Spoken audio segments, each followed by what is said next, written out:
தற்போதைய அண்மை செய்தியை பார்த்துக் கொண்டிருக்கிறோம். தமிழ்நாட்டில் ஏற்கனவே செயல்படுத்தப்பட்டு வரும் ரயில்வே திட்டங்களுக்கு மேலும் கூடுதலாக நிதி ஒதுக்கீடு செய்யப்பட்டிருக்கிறது. இது தொடர்பான கூடுதல் விவரங்களோடு இணைகிறார் சிறப்பு செய்தியாளர் வேல்முருகன்.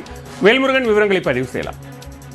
பாலவில் குறிப்பாக தமிழ்நாட்டிற்கு கிட்டத்தட்ட 6331 கோடி ரூபாய் ஒதுக்கப்பட்டிருக்கிறது. இதுல பல்வேறு புதிய ரயில் வழித்தடங்களுக்கான அந்த திட்டத்திற்கான அறிவிப்புகள் வெளியிடப்பட்டிருக்கிறது. குறிப்பாக திண்டிவனத்திலிருந்து செஞ்சி வழியாக திருவண்ணாமலை செல்லக்கூடிய அந்த புதிய ரயில் பாதை 70 கிலோமீட்டருக்கு அமைக்கப்பட இருக்கிறது.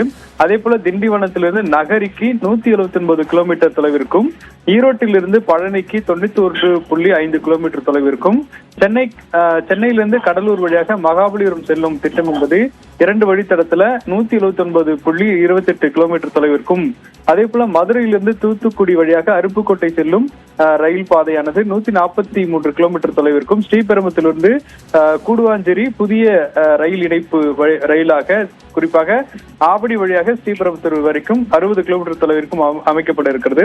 இதே போல மொரப்பூர்ல இருந்து தர்மபுரி இடையே 36 கிலோமீட்டருக்கு புதிய ரயில் பாதையும், ராமேஸ்வரத்திலிருந்து தனுஷ்கோடி வரைக்கும் 17 கிலோமீட்டருக்கு புதிய ரயில் பாதையும் என்று கிட்டத்தட்ட 10க்கும் மேற்பட்ட புதிய ரயில் பாதைகள் இந்த பட்ஜெட்டின் மூலமாக நிதி ஒதுக்கீடு செய்யப்பட்டிருக்கிறது. பாலவே,